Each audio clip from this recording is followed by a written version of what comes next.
very select group. We may get some other joiners, but we can certainly make a start with this group. So this is the fourth QUBE Work session that we've run, and what we're planning to do this evening is to learn a little bit about status, power, and how that affects communication and co-working in projects. And it's very much about learning out loud. So we're going to be using a couple of pets, a couple of activities, and talking to one another. And it's also about networking, so building your professional knowledge network. So let's start, as we always do on QUBE, by going round the circle. This is called spinning, and you can see that there's a list of people on the right hand side of your screen. So what I'm going to do is I'm going to start with Carole and then run down the list and ask each of you just to say literally just 2 words about you, who you are and what you do. And 2 words is all we need. So Carole, do you want to kick off? I need 3. Hello everybody. So yeah, I'm here facilitating today and talking about power in organisations, and I'm really interested to hear about how you guys experience it and what different status makes to you. So that's what I'm doing here. Hi there, I'm David Wainwright. Most of the folk here will call me DW. I'm part of the Pentacle admin team, so if you need any help at any point during the session, click on my name from the people list, select private text and send me a message and I'll come give you a hand. Troublemaker. Is that 1 word or 2? I followed the instructions and then said I was a troublemaker. Yes. I think that's like meta humour. Gina, I'll move on from that. Yeah. Do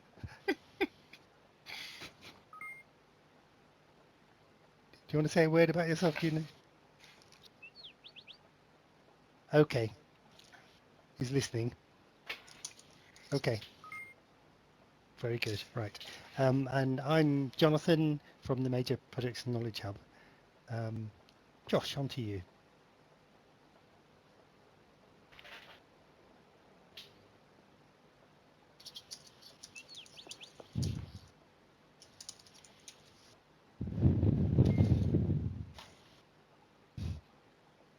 Hi, I'm Steve Sewell from Get Real Change, and it's my 2nd time in QUBE. Excellent.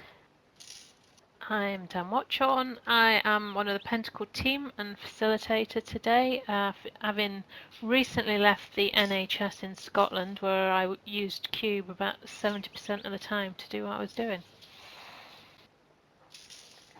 Hi, my name's Vicky. It's my first time, so go easy on me today. I focus primarily on strategy and embedded sustainable change. I came to QUBE through a session that I had with Eddie back in, I think it was 2007, with HBOS, when we were looking at increasing our change capability and standardising it across the group.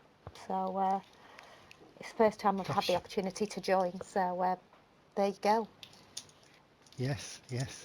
Well, welcome. Good. I'm going to hand over to Tam in a minute to help us get ready for working together.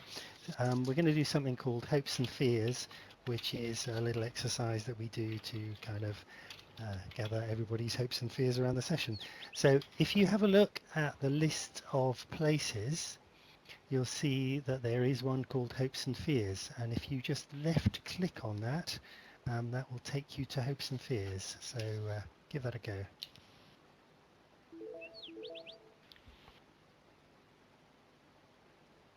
Okay, so we've got everybody here. So we're going to capture what your greatest hopes are for today. If this could be the best hour of your life, hour and a half, what would happen? And any fears that you might have in relation to the next 90 minutes, ideally, not in relation to life in general. There's lots of fears out there. The way we do that is to grab stickies, and you will find your never-ending block of stickies in the bottom right of your screen, next to, just along from the network OK sign. You'll see there's a yellow rectangle. So you grab a sticky from there, put it onto the board, type in what you would like to get out of the next 90 minutes, any fears you might have, Best thing about these stickers is they never fall off the board. And they never run out. So, greatest hopes, any fears.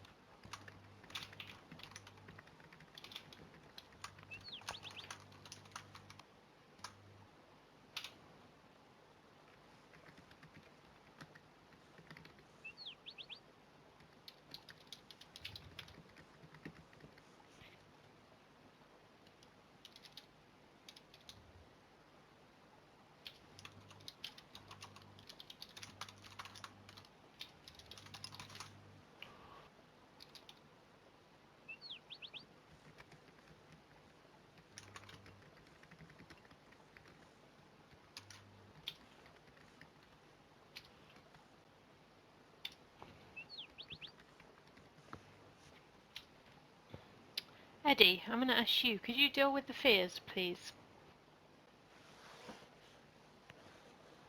I know you're there. Maybe you're not Yeah, I'm there. here. Well, yeah, I'm just trying to work out why I'm being punished for my good behavior. I am keeping you out, because I know giving you a task keeps you out of trouble, so... And there's not many fears, so I think you'll be able to handle them. I'll put the hopes, I'll deal with the hopes.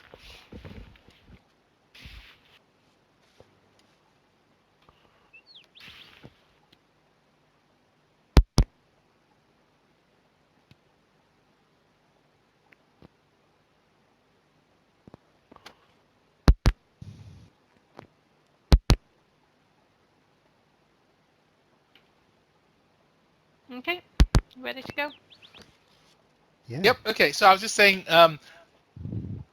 if you're okay on the stickies, if they're too small for you, you can double click on them, or you can make them a little bit bigger by grabbing the corner and dragging it. But if they are big for you, they're probably too big for someone else. So use the undo button, which is the red button pointing to the left, to make them small again. So we've got another power blackout in southern England. Nothing we can do about that except if it happens. Is there anything we can do? No, we'll just meet again. That's the best we can do. Dogs start barking and I have to leave for 5 minutes. I don't know why you've trained your dogs to bark for 5 minutes, but if that happens, that's the way it is. Tech falls over at the vital moment. You're safe because we have passed the final moments, Carole. Vital moments, and it hasn't fallen over. Great. Okay, so those are the fears which we've dealt with. Unless anyone else is worried about anything else. Good. Brilliant, thanks Eddie. So, hopes then. We want to start thinking about power and get some insights into status. Our modern trends are seen as a great hack, can be used in organisations instead of leadership. We want to learn something new, we want to be inspired, we want to share our experiences and understand QUBE a bit more, and everyone meet new people, have some fun and enjoy themselves. So we have an agenda for the day. How does that sound? Quick spin from the top of the people's list, Carole. Grand for me. Yep. I'm good. Yep. That's all good. Yeah. Steve? Yeah, that's good. Good for me. And Vicky? Smashing. Brilliant. Yep. So Excellent. for newbies on QUBE, we always start with the hopes and fears, just to get rid of any of the fears and align ourselves around what it is we're here to do. So it's a really good way to start any session rather than having a preformed agenda. So over to Carole. Where would you like us? There's the question. Jonathan, where have you put all our lovely little posters? You're on the small discussion board, Carole. Thank you. That's where I want everyone then, the small discussion board. There we go. Fantastic. So, places list on the right hand side of your screen. Just bring everyone over. There we go. Brilliant. So, Vicky, Carole. when Tammy says places list, have you found it yet, the places list? Since it's your first time. Yes, I have. I've clicked on the small discussion board and it says Perfect. 8 next to it, so I'm guessing the's 8 of us there. Yes, that's Yeah. right. Yeah, there's definitely 8. Great stuff. So Jonathan very kindly invited me to come and talk to you about the language of communication in projects. And I was particularly interested in this notion of power and status and the impact it has on how we frame what it is we want to do, and also on how we behave then towards other people. And in particular, there's 2 concepts that I wanted to introduce you to. The first one, if you just come over here, can you see over here on the right-hand side, the poster on the right that I'm pointing to? Yeah? Okay. This one is a notion about power and power over. And I'm interested in how each of you configures power and status and what impact it has on you when you're and what impact it has on you when you're trying to influence people on your projects. And I wonder whether it's something that you ever think about at all. So a question for people really is, do I ever even stop to think about power when I'm working on projects? And I'm interested as a starting point really to understand, everyone's done a little bit of preparation before you've come in, and I'm just interested to hear from a couple of you, perhaps if you reflect on the stories that you've brought with you. Was it a surprise that power figured at all in it? And that's a question for you. No, it's all about power, Carol. Yeah, right. Thanks. Yeah. Jonathan, you're used to thinking all about power. And how about other people? I am. Yes. I guess there's that phrase, isn't there, that knowledge is power. Right. And quite often, in a change environment, we can't share certain information, particularly if it's around people change and there's some changes going on that will impact people.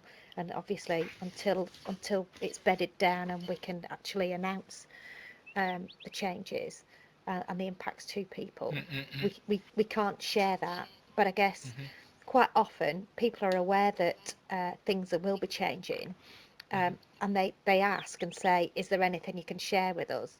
And then it's no, there's nothing that we can share. Quite often there's nothing we can share because there is nothing to tell anybody. And quite often I feel it's much better to go out there and to say, we're working on this, but currently there's nothing to share and there's nothing to be concerned about, rather than, no, we've got nothing Keeping to tell quiet. you. Yeah, exactly. Yeah. Nice. There's something around that keeping quiet. And I think in that story that you're telling, and I think it was you, Vicky, speaking just then, wasn't it? It There was. was something about power being a thing. Power is knowledge. And I often, when I'm working with people on projects, I will ask them, how are you thinking about yourself in relation to other people?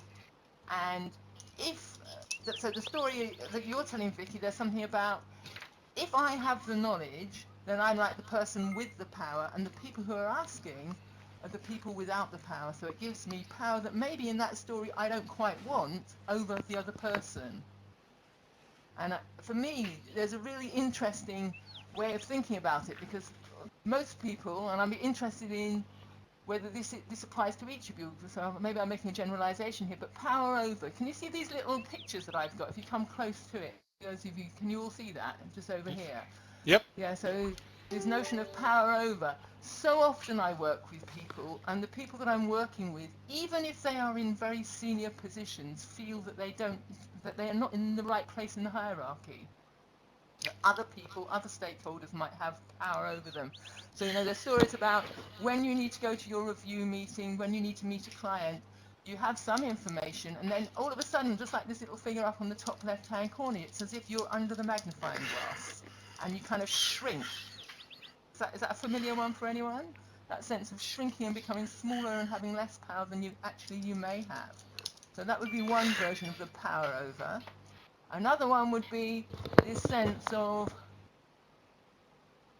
there is somebody big out there. Maybe you are actually in a more junior position, and it is the team leader, or I don't know, the chief operating officer, who gets you in a situation through the way you're thinking about it, when just like this picture of the person on the seesaw, you know, all of a sudden you feel like that little person on the seesaw, the other person has all the power. They can keep me up in the air and there is nothing that I can do about it. And I'm curious about how many of you think in those terms, and we'll come back to that. But there is, I'm often working with people and explaining to them that there is another way of thinking about power. In the power over model, what we tend to do is think that power is a finite resource. So if you've got it, it means automatically that I don't have it. There's only so much of it to go round. If, however, we can work hard and actually think, okay, I'm coming to this perhaps as the project expert. And so I might feel, and I was talking with someone the other day who was actually in the position of being the head of portfolio management, but whenever he went to the portfolio management group, because he was the youngest person there, he felt like the absolute junior. And for him, the big step change function was to actually work with him to think about power as being an infinite resource. You bring your power and knowledge and know-how, I bring mine, and we can create more power with each other if everybody is holding on to their own power. So what I'm really interested in is this question, which I don't know, can everybody see there? But Tam is putting up, or has put up. We've got it as a quiz, haven't we? Which is, what is your default? Do you think normally in terms of power over, or do you think in terms of power with?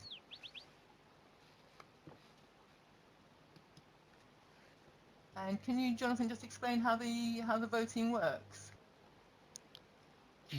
Yeah. Yes. If you just click on the poll, it should show up on the screen on our left. I've just called for the votes. Excellent. There we go. So the polls are. If everyone, do you want to look at them just now, Carole? No, let's just hold on to that for a minute. Okay. And I just want to also just come on and just find the second picture on this board. Sorry, I'm getting confused here. I need someone to move me, I think. There we go. Thank you. I think the other thing that I really want to say is, you know, so we often get ourselves into a tangle. And just to give another example, you know, I had a new chief executive arrive, and when this new person arrived, my default, before I caught myself, was to think of them as being someone who was more powerful than me. And then I realized actually that I was an expert in a whole series of areas which he had no expertise in, and was able to, a bit like a balloon, rather than my default when he had more power than me was like a balloon that was a bit deflated. I was kind of able to regain, puff myself up a bit, regain my power, and then go into a conversation where we were able to speak as equals. And what I think is quite interesting is this notion about who has the power is of course in everybody's own head. So it's a construction that we put on the situation. And this little picture here is about, you can imagine this situation. You've possibly even been there before yourself. You know, maybe it's a formal appraisal you're doing with someone, and you're kind of going, before you go, can I have some feedback, please? And the other person over here on the right-hand side is feeling very much on the spot. And possibly thinking, do I tell them? But in this picture, who's got the power? Is it the one in the senior position, or is it the one who's got the information that they really want? And it's a really interesting thing to think about power as being also quite a dynamic thing. And so I'm interested in the second question, not only about your project, but what is your default? Is it to think of power over or power with? And there's another little poll which is there.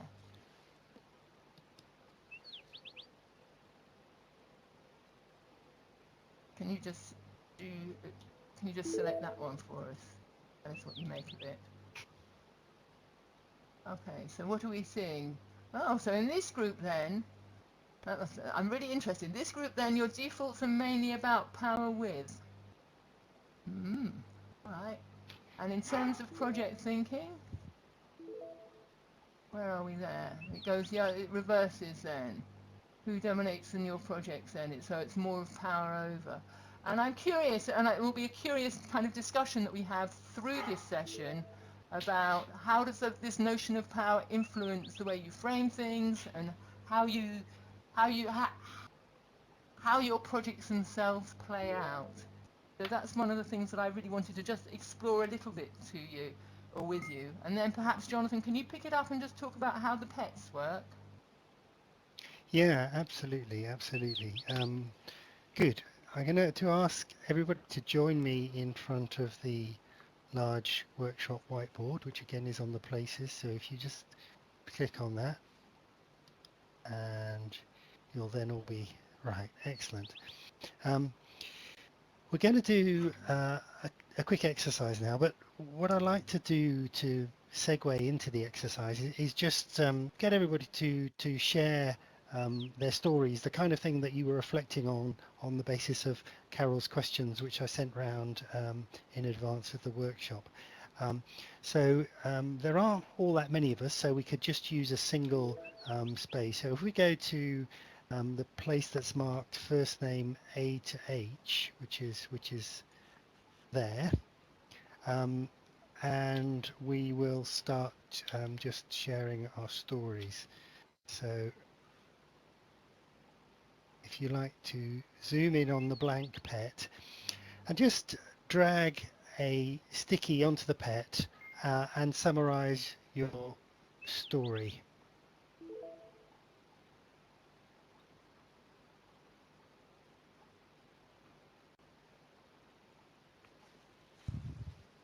I'm talking away and I'll switch my mic off. Apologise. Oh dear. Zoom in on the where I'm pointing to. There's a yellow marker. Just let's get everyone in. If you can see that, Gina, are you there? So it's the one on the left that's called a blank pet. It's just an empty. There we go.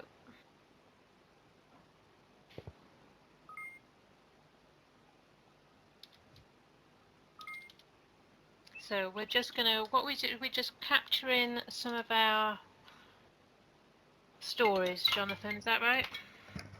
Yes, just the stories around status, the issues that you were reflecting on, the problems. Just capture them briefly in a sticky. So grab a sticky. Remember, it's bottom right of your screen, just to the left of Network OK sign. Just drag one onto the poster in front of you. Just capture some of those stories, and then we'll have a quick chat through them. Do as many as you can, so we can have a rich conversation.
And I wonder if I could ask Steve or Vicky just to kind of pick a couple of the stories that really strike a chord with you, and we'll just have a discussion with them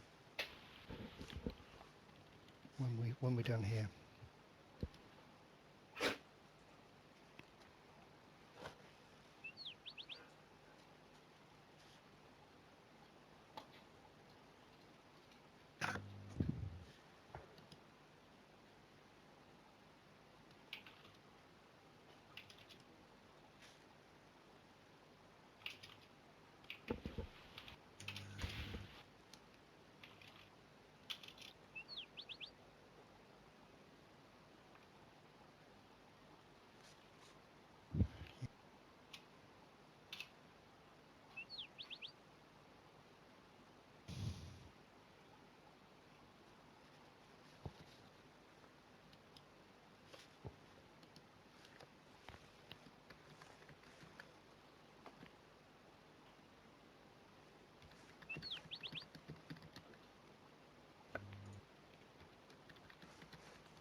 If you double click on any of the stickies, you can see who wrote them.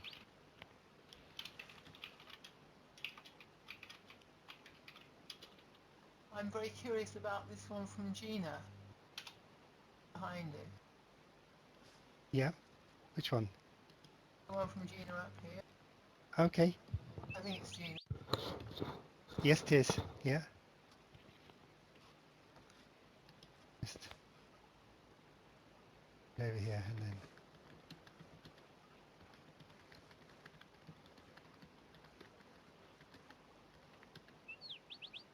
there we go.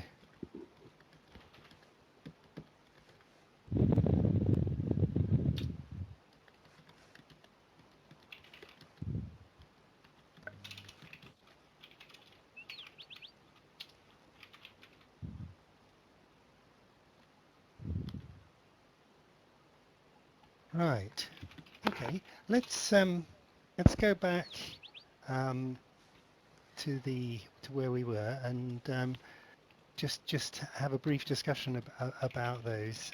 So as I say, Steve and Vicky, if you just want to pick a couple of these that strike you as particularly interesting, and we'll discuss those back in the group. So I'm just going to take us back to the large workshop whiteboard, which will step us all back. So if you'd like to go to that place, there we go.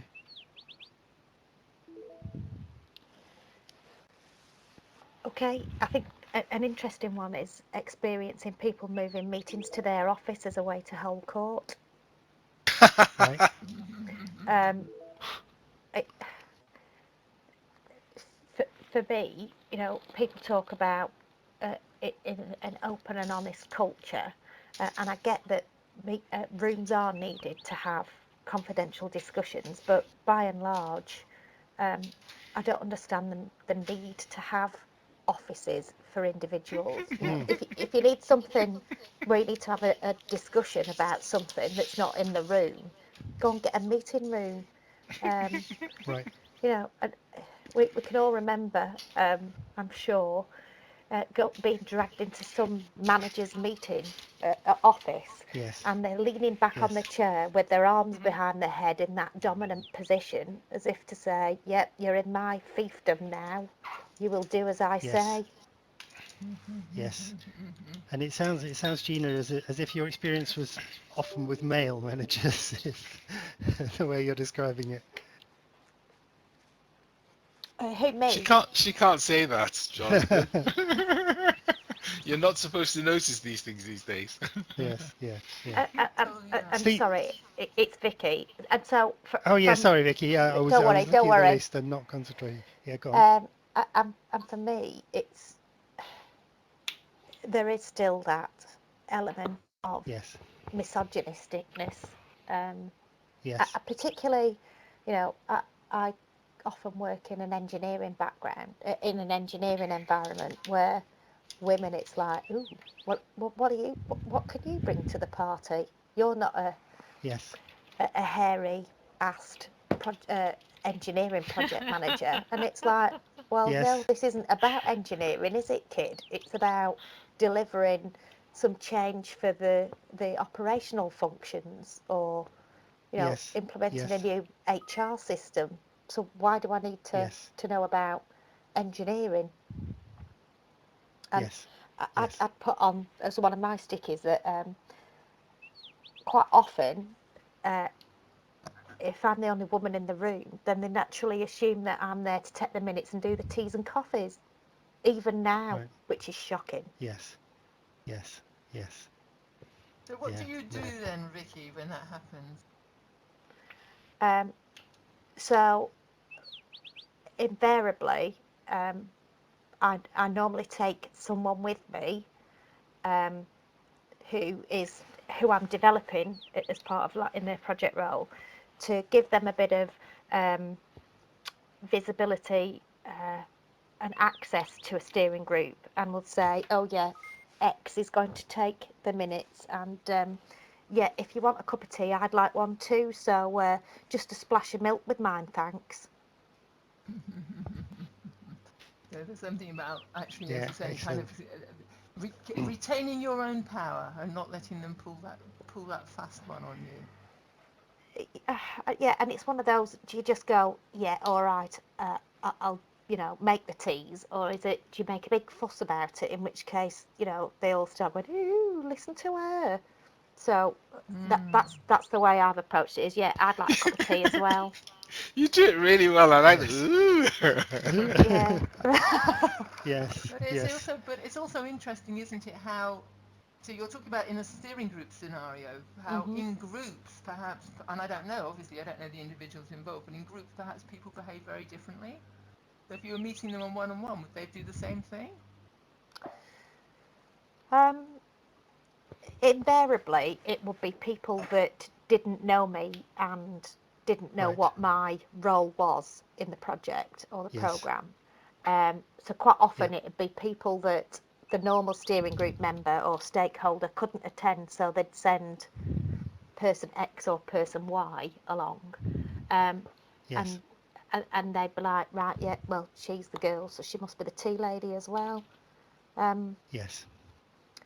Yeah. it, once people knew me and knew what I was delivering and how I'd deliver it, that was, it wasn't an issue. I guess the other thing, and I can only speak about the finance industry because I haven't experienced it since I took a step back from the finance industry, but if you were quite emotionally intelligent and nurturing, you quite often got the feedback that you're a bit soft on people. Right. Yes. Yes. And So, naturally, I Steve, guess. no, carry on. Thanks. I think a number of the notes on there talk about status or job titles, and I think there's Hmm. always an interesting game goes on in a meeting, and we've all been in them where everybody describes their own. They say their name and then they say their job description, and it feels sometimes like it's a game of top trumps to see who's director or manager or whatever has the longest title and the most important sounding title. It can be Yes. quite interesting, and sometimes depends how I want to play the game or not. Sometimes I can play the game a little bit, or sometimes I just say, "Oh, I'm Steve," and leave it at that. I noticed, and I Yes. assume it was Tam put on a um, poster around the NHS, Hmm. and in the NHS it's appalling because they refer to people as their bands almost. So there's a very clear hierarchy associated with being a band 7 or a band 8A or a band 9 or whatever it is. Hmm. And people Yes. are often referred to, and sometimes within their job title they will say what band they are, almost as a way of almost either apologising or trying to play the game of top trumps. Yeah. Yeah. Yeah. That's interesting. Yes. And of course those bands, for anybody outside of that environment, these bands probably mean nothing at all. Exactly. Yes. Because Yeah. quite often, dependent on where you work, the higher the number or letter, the higher up the food chain, if to Yes. pardon the phrase, is. Whereas in other areas, the bigger the number or the further down the alphabet you are, the more senior you are. So it's just, you know, one of those things, like you said, if you're a new person to it, it means absolutely nothing to you. Yes. Gina, did you want to share anything with us in the text chat?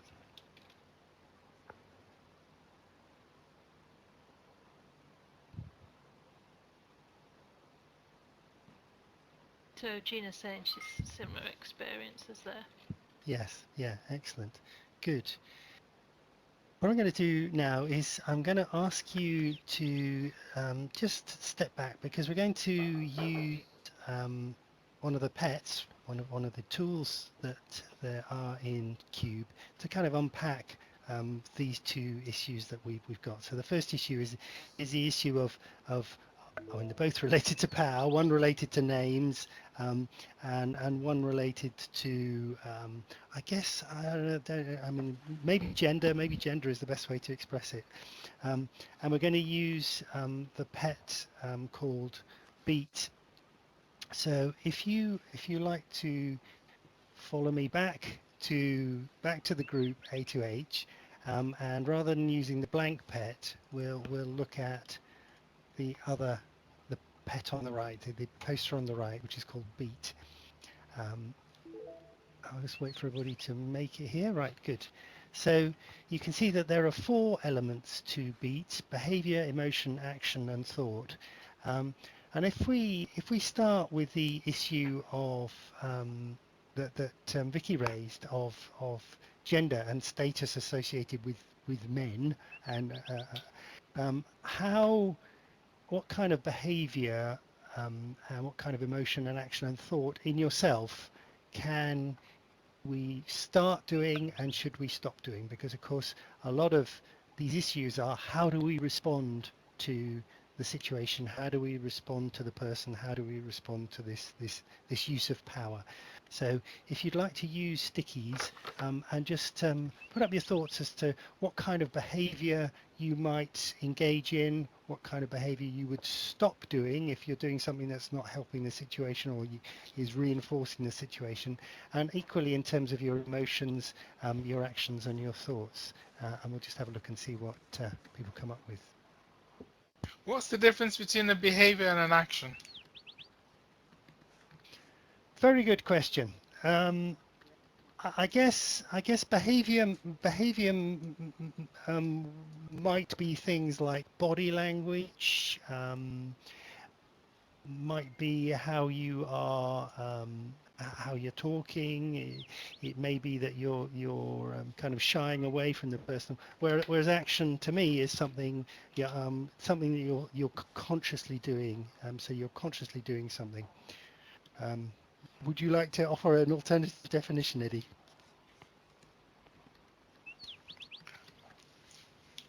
Might be a bit quiet, but that certainly was the I had. Behaviours tend to be unconscious by reflex. Got very quiet, Carole. I don't know if you've shifted your mic. Have I? Is that any better? Oh, that's better. Sorry, yes, I must have Hey. knocked it up in the air. What I was saying, that behaviours, just as Jonathan was saying, tend to be quite spontaneous and unconscious, where there's an intention to an action. That's how I would differentiate it. Nice. Okay.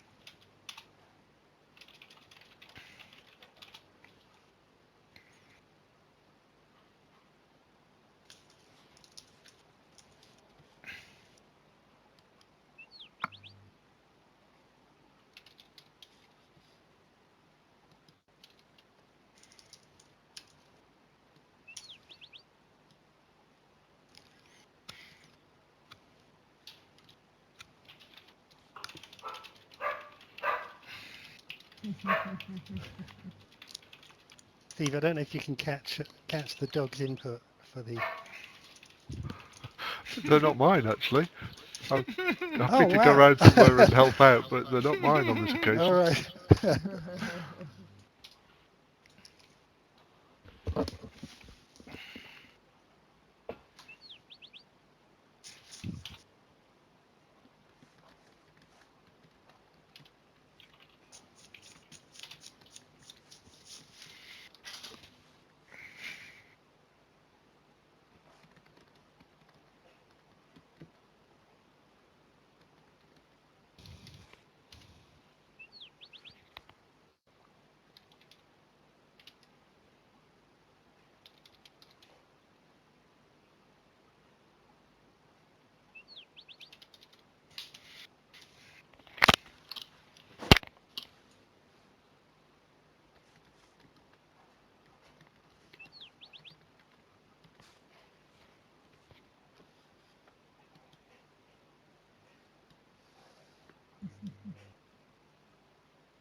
can I just check everyone is putting the stops and the starts on the sides they're intending to? So starts to the left and stops to the right. Yes. Yeah. Thank you.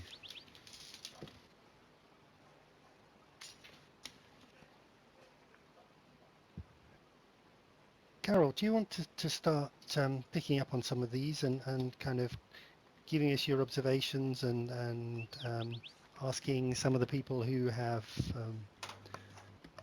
offered these contributions what their thinking was? So I'm interested in this one about, so this one here that I've just got, sorry, I'm not doing very well. So start smiling and using positive body language. Sorry, can you just say, oh, it's Victoria. Just say a little bit more about what you have in mind there, Victoria.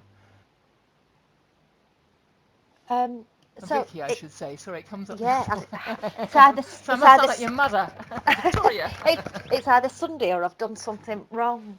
That's what I mean. Sorry about that. No, don't worry, don't worry. So for me, it's about, you know, if people are sort of holding that court, as opposed to either looking frustrated or poker face, you know, quite often people will mirror your body language and approach, and quite often people are using this power status, I guess, in order to, because they're feeling uncomfortable and not confident. So it's all about sort of being open with them through using sort of positive body language, so that you're there to help and support them, rather than, because quite, like I say, quite often people use sort of that power grab when actually it's because they think, well, I'll get in there first off type of thing. Does that make Isn't sense? it interesting? Yeah, absolutely. So I think what you're saying is often this kind of power over piece is a defensive thing for people. And so, and you said earlier, you were one of those, I think I said earlier on, you know, power with is your default. And therefore, by not responding to that as it's intended, it can take the wind out of their sails. Yeah, absolutely. Yeah, which is kind of counterintuitive many times, isn't it? Yeah. In that. And this piece about the confident tone, sorry, I haven't, oh, right, so Steve, just say a bit about the confident tone then. It's just about putting yourself across in a confident manner, but not overly confident, in order to perhaps adjust the power ratio a little bit. Yeah, and I think what's so interesting, that so often when I'm coaching people, and I'm often coaching people about that, when we're speaking with a confident tone, just notice, can you notice the contrast in my voice? So here I'm speaking with a slightly tight chest, so if I am feeling a bit intimidated, my voice automatically gets a bit shallower, a bit harder to hear. And so for many people, learning to project that confident tone is about actually learning to breathe very deeply and let themselves speak from their belly. Can you hear the difference there, people? Yeah, does that make sense? And so I think there's a kind of a physical thing that we can do with that one, which can be really, really, really helpful. Okay. So, and then some of these other lovely ones, stop the apologizing. I guess we've all done that. We now feel guilty because we're feeling like we're the small person here. Yeah. So that one becomes really interesting. And how about this being cool? Start being cool. So I'm not sure who. Oh, okay, that's Eddie's, and I think he might not be here at the minute. Okay. Oh, and the dogs are back. So Those how are about my this? dogs. And that was another. They are now, are they?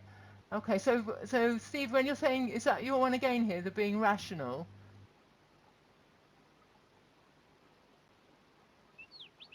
Okay. Remember, So if you maybe click on it, you can see who's written it.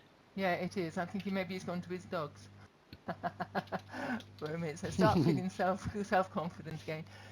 Stop the anger. And whose is this one about changing your job title? That was you, Tammy. Me, yeah. So say more about that then. Well, I mean, I do. I'm quite a disruptor, so I would just change my job title on my email signature. If you go into a new meeting and people just respond differently, it just shows what a nonsense it is. I do it for fun. But Do you want to give us some examples? Well, I created my job title, which was head of innovation for NHS Scotland. Right. And then Yes. off the back of that, actually a job description came, but people just start recognizing you as what you've put on. So it's not necessarily related to what your official title is. But the other thing I Yes. did, because I have a PhD, and I've never used the doctor word before, but if I'm doing clinical stuff, I use it because it gets me past the PA, which is not good Right. either. But I think use what you've got to hand, and I think you can mess with that a bit because nobody questions it; Yeah. they just accept it. And is that something anyone else has experimented with? No, maybe we're not brave enough. Tomorrow, you all No. can have different email signatures. You can be the head of whatever you want. So maybe we need a game of a fantasy job title before we leave today then. Maybe that's the one. I guess the interesting comment is around PAs and trying to get past them. I always find that if you get a PA on board, you know, I always used to make a point of making sure I got them a box of chocolates at Christmas and an Easter egg at Easter time. And if you got the PA on board, you quite often got a lot further done, a lot more done, and also some of the more power crazy people, they could often diffuse that for you, if particularly if you use them to send your meeting invites and things out on your behalf. And it's a lovely Yes. illustration, Yes. isn't it, of when you look at the organisational chart, you might assume that the PA is not in a senior position, but actually they can have an incredible amount of power to access Yeah. in different routes. And so actually being Yes. creative and exploring how does the power work here, and is it always the way we assume it will be, can be really vital. Yes. It's also an interesting illustration of how organizations kowtow to powerful individuals themselves. So they create they set up PAs to work with people almost as a way of kind of, oh well, we can't challenge this person's behavior, so we'll give him a PA because she can then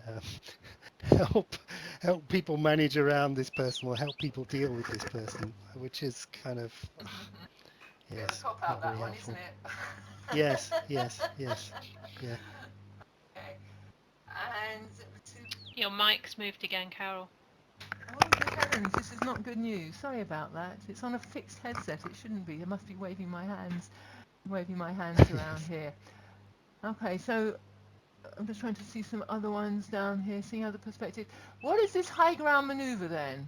Oh, this is one from Eddie, who is still This is not one from here. Eddie. Yeah, Okay, yeah, so he's still Press not a here. stop. Okay. And Steve, are you back? I am. Okay. yes. So just tell us a little bit about your thoughts here on seeing other people's perspectives Um, and how you do that in some of these situations. so sometimes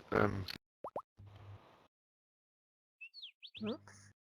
they're expected, it's from their background, from their position, and so trying to see around that and try and understand the behaviour, I think, Yes. and trying to think that through is really helpful. It's quite difficult to do in the moment, I have to say, but it can Yes. it can be good preparation actually when you think you're going to come under quite a lot of yeah, you're going to be powered over, if you like, to try and Yes. understand their perspective. Yes. Yes. Yeah. I mean, it is difficult, but trying to put yourself in their shoes, it is useful, even if they're being particularly objectionable. Steve, did you put the one about being rational as well? That was one of yours. I did, yes. Yes. Yes. I wondered, do you?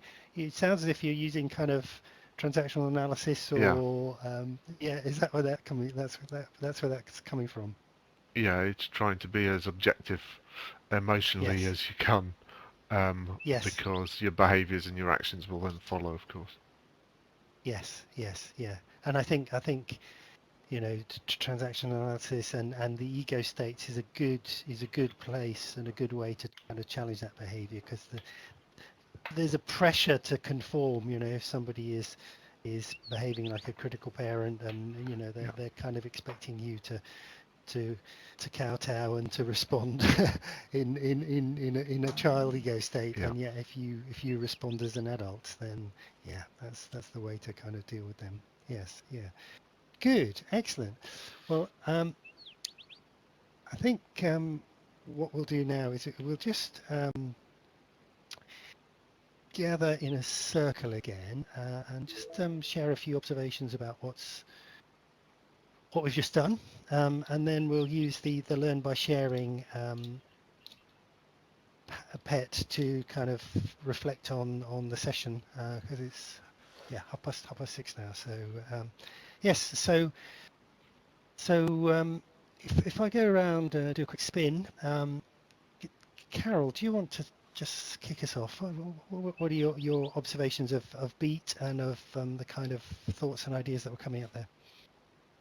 I find it really interesting just going through that beat, and the one thing that was left with me was how, and I'm not criticizing anyone when I say this, but how when we are working individually with people, it's a lot easier not to fall into the kind of power and status game trap. And I was Yes. puzzling as people were thinking, so how would we intervene if we're going through a meeting which isn't ours? Because I'm making the assumption that with everyone who's polled this one on this particular CUBE session, the majority of people were saying, personally they think in terms of power with. So I'm thinking we would naturally be looking to manage the power differentials if it was our meetings. But actually, how do we raise this stuff when it's somebody else's? And we've spoken about how we can fall into the trap, but it's interesting also, isn't it, about when we observe the power game in a meeting that someone else is running, do we just sit there as a bystander? What do we do? So I'm kind of curious about that too. Yeah, that is a very good question. Yes. I don't know if anybody has experienced that and has had the opportunity or indeed the courage to kind of challenge what was happening in the dynamic within the meeting. I certainly would tend, personally, I would tend to kind of observe what was happening and then look to see whether I can give some feedback after the meeting or plan a different approach for a subsequent meeting. But I would depending on the meeting, I might find it quite challenging to kind of raise the issue.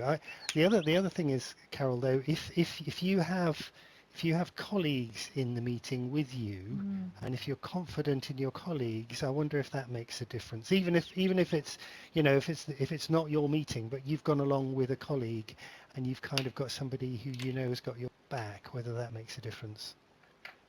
Well, it'd be interesting to hear what other people think. Yeah. Any thoughts? You'd definitely be more confident in challenging a behaviour or what seems to be power over in particular. But sometimes I'm trying to think of an occasion when I have intervened, and I think I have, but I can't just think of one. And sometimes that backfires. Yeah, it can feel very dangerous, can't it? Because you become then the focus of Absolutely. of the issue. Yes. Yeah, and I think it becomes also very interesting because so often these meetings aren't one-off things, so there becomes a whole kind of ritualized behaviour that goes with them. Yes. And I think it becomes, so I think that's where the opportunity is when we start noticing these kind of patterns playing out. But often we might notice them and many people still wouldn't do anything with them. And that whole question of personal safety and how do we make it safe for people to challenge some of the more disruptive behaviours becomes a really important question. Yes. Yeah, Gina, did you have like to share any observations about what you saw using the chat?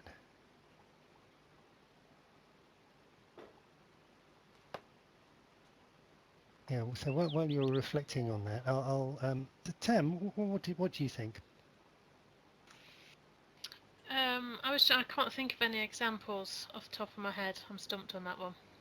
I should have one easy, but I can't. Yeah. Yes.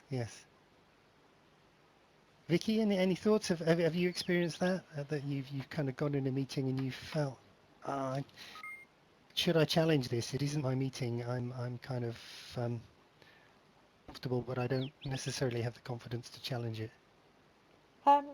So it depends what the meeting is and also who the people are in there, whether or not you know them, or whether and you can feel comfortable and have a good relationship in order to ask them for that. And the other thing is, quite often, if it's somebody else that's being experiencing that, then they might not want you to jump in and make it a big song and dance about it.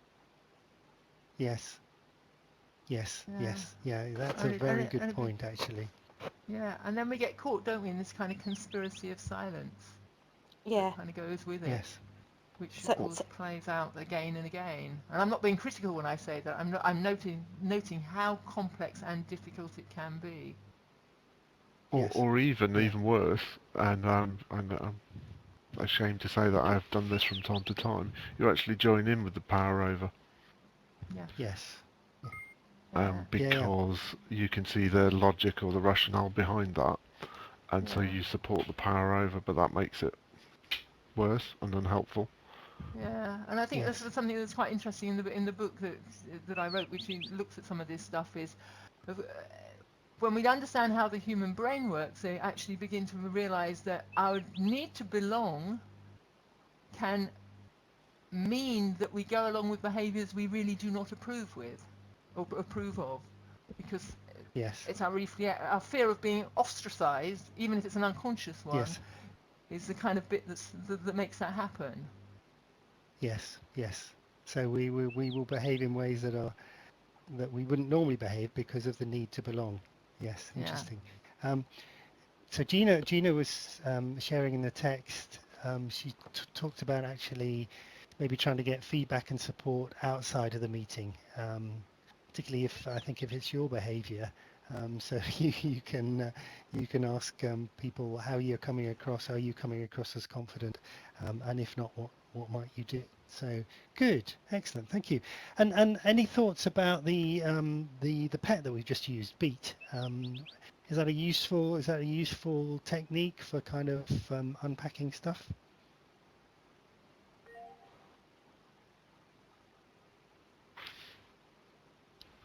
It's So created a decent discussion, hasn't it? Yes, yes, yeah, Which is indeed. one of the Yeah, main yeah, purposes, isn't it? Yeah. yeah, yeah, yeah. Good. Okay.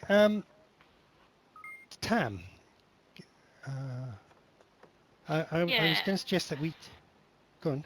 You were going to I say was just something. going to do a little bit on about QUBE. Eddie's back. Do you want to say something about QUBE, Eddie, or will I just run through something? What would you like me to say? Hi guys, you're on Cube. I don't know. Ask me questions. Ask me questions. Yes, we're trying to save the planet with Cube. Yes, it's really hard because everybody else thinks they're trying to save the planet, but they're not. Anything else? Let's do it. Gina, type me a question into the TX text chat. Steve, a question. Hi, Steve. No questions from Steve. Vicky, question. Yes. Ah, are Steve, you a going first, question. Steve? Yeah, I am here. Sorry. Yeah, that's Just okay. distracted slightly. I think I asked my key question of Tam earlier, actually, when we Oh, sat okay, down. great. Okay, great. Okay, Vicky. Uh, yeah, if you had one piece of advice to give us today, what would it be? One piece of advice about communicating and trying to get the power balance right and so on. Is that the area you want me to focus on, Yeah. or just in general? Okay. Well, So why don't you do why don't you do one rule of one. each? Okay, Why don't you rule do one one. of each, Eddie? Okay, I'll do one. Rule one. Never ever compare yourself to anyone else. That is rule number one. People make this mistake all the time because they think they're in a race. A race, a competition, you all start at the same starting line and finish at the same finishing line. Nobody on the planet started where you're starting or is going to finish where you're finishing. So comparing yourself to them is just a bit insane. It also makes you paranoid, it makes you worry, it makes you overfocus, you get confirmation bias, you get the issues of things like cognitive dissonance. It's generally bad for you. So in terms of organizational health in an organization, that's rule number one. Second piece of advice is in terms of trying to get other people to move forward, there, there's just so much stuff now about how to engage and how to persuade and how to mirror. And I would say read everything you can find about persuasion, because we now understand that human beings are no more than moist robots. In other words, they can easily be programmed. I put an earlier comment up about, do we still bother with leadership and all these things, having watched The Great Hack? I don't know if you guys know The Great Hack, but it's a film on Netflix about how Cambridge Analytica and so on Yeah. used data to basically enable people to feel they were making their own decisions whilst they weren't. And to me, it's a mystery why we're still spending money training up leaders rather than just manipulating everyone in the organization. I don't think we should, but I know most organizations are not that ethical. So I'm surprised they haven't done that yet. I'm just intrigued. So that was that. Sorry Okay, so to sorry. ask. No, that's fine. So back in I think it was 2007 when you came up to sunny Halifax Yes. or Edinburgh. You showed us the video of Shift Happens, Yes, exactly. and everything came true, didn't it? In It terms has of and it continues to, exactly. yeah, And so I showed you shift happens, and I probably told you about the old world and the new world and the yeah, curves. yeah, Yeah. And I didn't understand them because I didn't realize, I don't know whether Gina and Steve, you know my stuff with the curves where I say pace of learning versus the pace of change. Hmm. So what I didn't understand was when the pace of change goes faster than the pace of learning, just picking up on what you said, Vicky, yeah. shift happens, all of that happens, but other strange stuff happens, like ISIS. So you might say, why did ISIS happen? Well, if the world's changing faster than you can learn, from a business point of view, we have problems with things like forecasting and planning. But from a personal or a religious point of view, what you realize is that the only safe ground is in the past. So huge numbers of people reach back into the past to try to recreate it in order to get back into the old world. And I understand that now. I didn't understand that before. If you look at nostalgia in the States, in China, all these places for how, or even in Eastern Europe, or even in the UK with Brexit, for how good things must have been before the world got so complex. All of those elements are there, and I hadn't understood that. But yes, the whole shift happens thing, it just carried on, and it's not finished yet because we're now turbocharging with all this digital stuff. So is there a revised Shift Happens?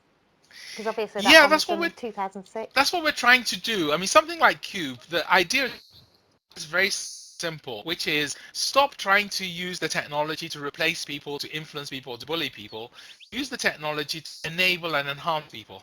So we Yeah. can all get together here and we can have a really good discussion. We're like Superman. We're in two places at once. So find technologies which bring joy to life, bring capability, bring people together.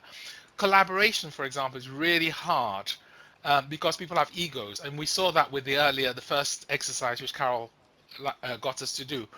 Um, so people can't think together. We can do teamwork where we pass the ball from one person to another, but thinking together and aligned. When we started working on the pets together, that was probably the closest we came to thinking together. Um, Now, machines and computers can, and that's why they're outthinking us. So using technologies to bring people together is one of the ways of reversing the process. But again, it's not a popular one. The marketing money is basically sending in the opposite direction. Cool. Thank you. Pleasure. Have I made too much trouble? I always make too much trouble. No, no, that was good. That was Gina good. says that makes absolute sense. Clearly, as individuals, we can be responsible for our own behavior. Exactly.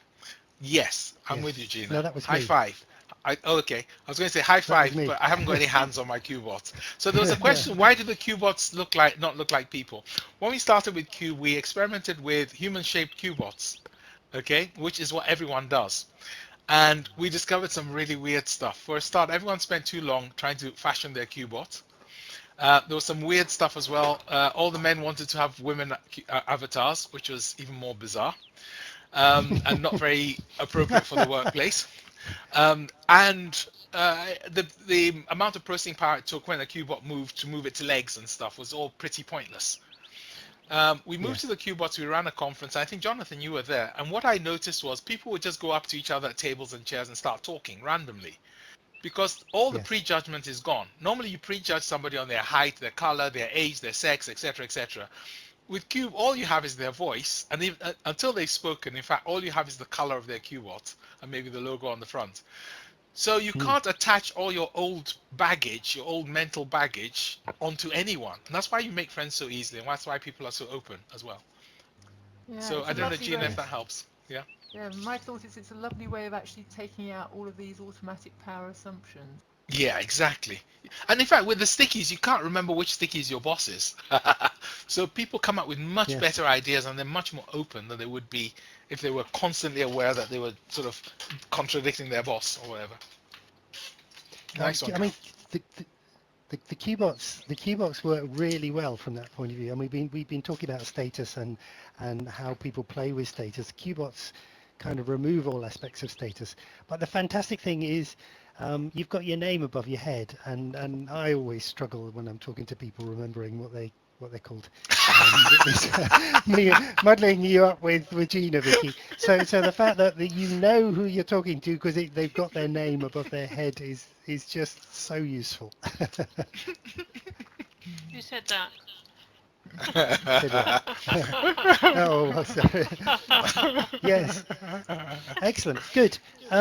Let's just round off by doing a quick learn by sharing, which is a final pet that we'll use, and you'll find that in the places called it's called learning in the list of places. So if you'd like to join us there, and Tam, I was going to get you to do your magic with this one and lead us through this pet.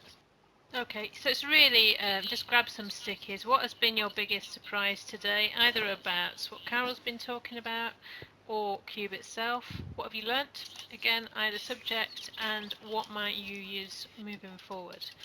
So some of those, again, some of the stuff Carole's talked about, maybe some of the pets, hopes and fears, the beat. What might you use moving forward?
Okay, we're out there.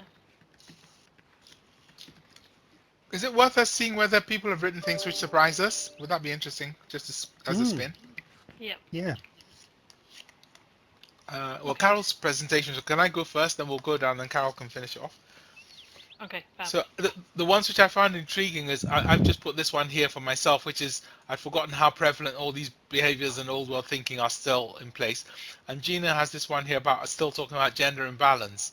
And has there been any change within industry? I think that's quite interesting. The only thing I've seen is a study about Sweden where when they tried to get the balance of numbers equivalent, they actually never got equivalent. So that's an interesting. I don't know what their analysis is, but maybe we can explore that. So that was the one which sort of struck me. Don't want to. Gina, do you want? You can't talk, but you can point. Yes.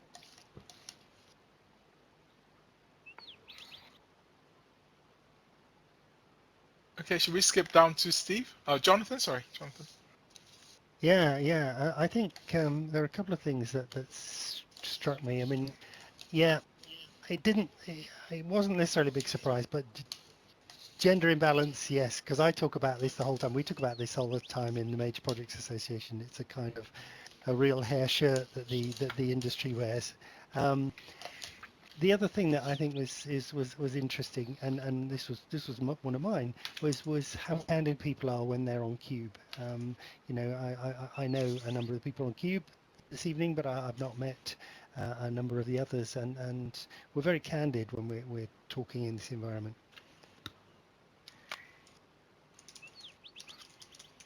Great. Okay, let's keep going down. I guess we. Josh, can we skip? You go to Steve.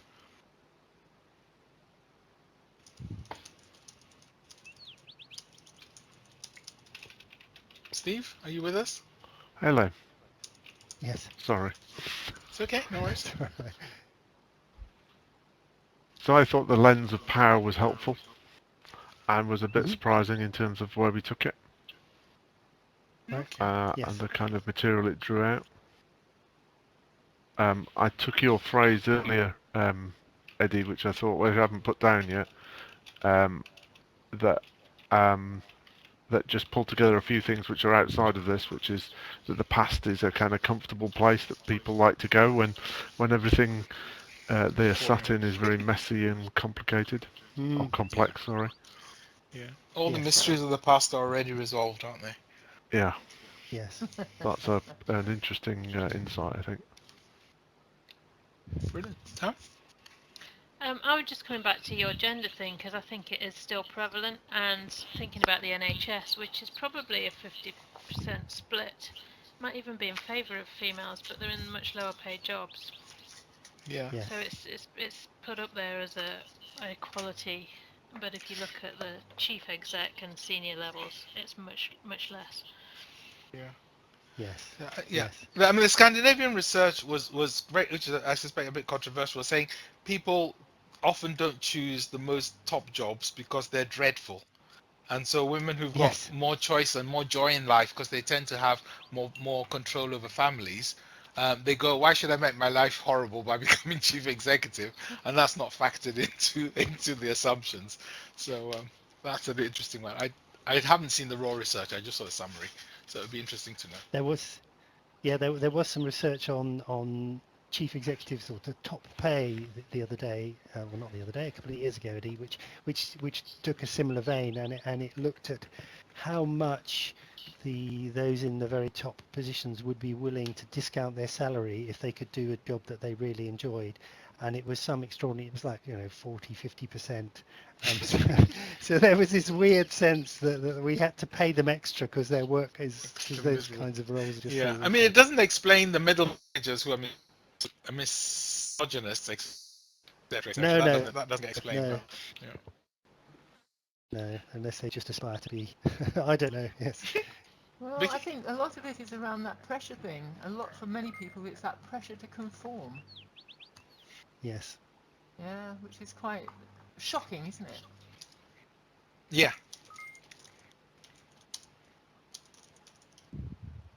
Okay. Sorry, I've Anything interrupted you else? going down the list. Yeah.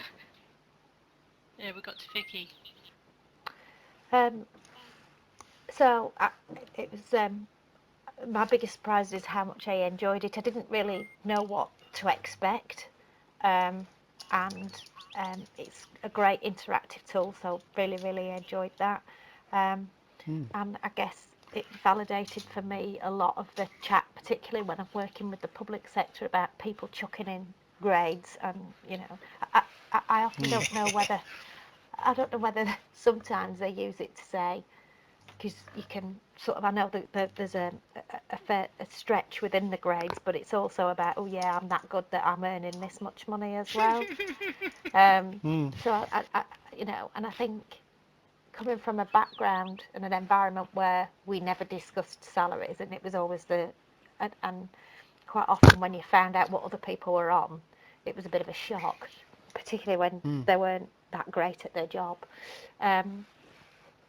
It's always a bit interesting, that one. And apologies if I've brought up the elephant in the room of misogynisticness behaviour on that one. For me, the frustration is that we're trying to get to a point where there is a better balance within all industries in terms of the makeup and reflection of society. I really hate the all women shortlist things, or that you've got to have a woman on the shortlist, because then it's, if you get the job, then people go, oh well, you've only got it you because only you're a got woman. it. And quite often blokes are more experienced at when they're going for the role, but I think that that's quite often because, and I guess people say, well, you would say that, wouldn't you? Quite often women haven't been given those opportunities, or haven't grasped those opportunities to develop, so that the best person in the situation, based on their experience and skill set, is a chap rather than a lady that's gone for it. But if we are serious about wanting to have a much better balance that reflects society, then I think it's more about enabling and encouraging and developing people to say, right, these are the things that you need to demonstrate or have experienced or whatever, in order to be the right person for this, the right candidate for this gig. But Yes. but we're not going to tell you how to get there. And I think Yes. to me that's more important than this all women shortlist nonsense. Sorry, No, I'll get off no, my soapbox now. no, But you did that's ask. great. That's great. Vicky, have you ever experienced recruitment with sort of a really blind form of recruitment where actually you don't know the age or the gender or the ethnicity of the candidate? Have you ever come across that? Personally, I haven't, but I do think that is becoming more prevalent Yeah, in the it's more normal. contracting Yes. environment, Yeah. particularly. Yeah. They're all turning everyone into QBots, basically. Yeah. We were We'll, there we'll all first! Agree. Oh God. we'll all just be brains, won't we, sat on desks We were somewhere. everything. Yeah, we were I don't know first. whether Yes. anybody saw. Could only watch the first episode because it wasn't my thing, but it was a BBC production called Years and Years. Don't know if anybody saw it. It was on in May, where it was sort of a wind forward to 2029, I think it was, and about what the situations would be in. And one of the daughters wanted to be just to take their brain and put it into the cloud. So rather Okay. than being transgender, they wanted to be transhuman. QBots. Yeah. Exactly. There are a couple of people who are doing that, and the way they're doing it is they're producing tons and tons of hundreds of hours of podcasts and thinking that the algorithms will therefore be able to guess what they would say and how they would think. Excuse me. And on that basis, they'll live forever. Can we take a selfie? Let's take a Yeah, of selfie. course. Yeah. Sorry, everyone. Where's stand? Yeah. Selfies, everyone, if you want to take a selfie, bottom left-hand corner, Whilst we're you'll see that there's like a video camera. Next to that, there's an ordinary camera in black. Click on that, choose selfie, take a snapshot, tweet, Yes. done.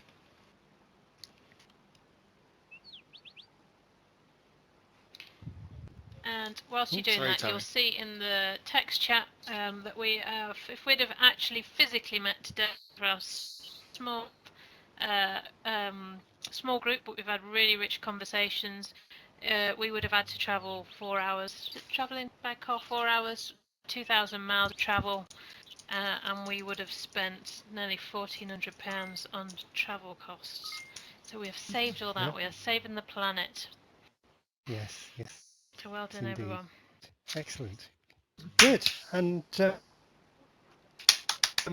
thank you to everybody. Carole, do you want to just I anything you think want to for wrap me with? there's two things. Firstly, this notion actually, this whole piece about gender, and it's alive and kicking, and I realise that it's alive and kicking in industries that I'm not doing so much work in at the minute. So I think that's really that's very salutary for me.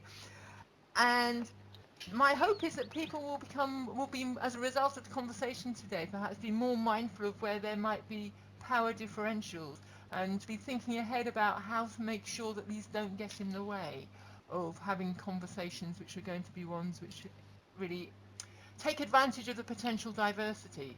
And I think interesting when you were talking about recruitment there, Vicky, actually, is the person that's got the best competency going to be adding sufficient diversity is a really good question when we think Yes, about the dangers of yes, some of the groupthink that's going on.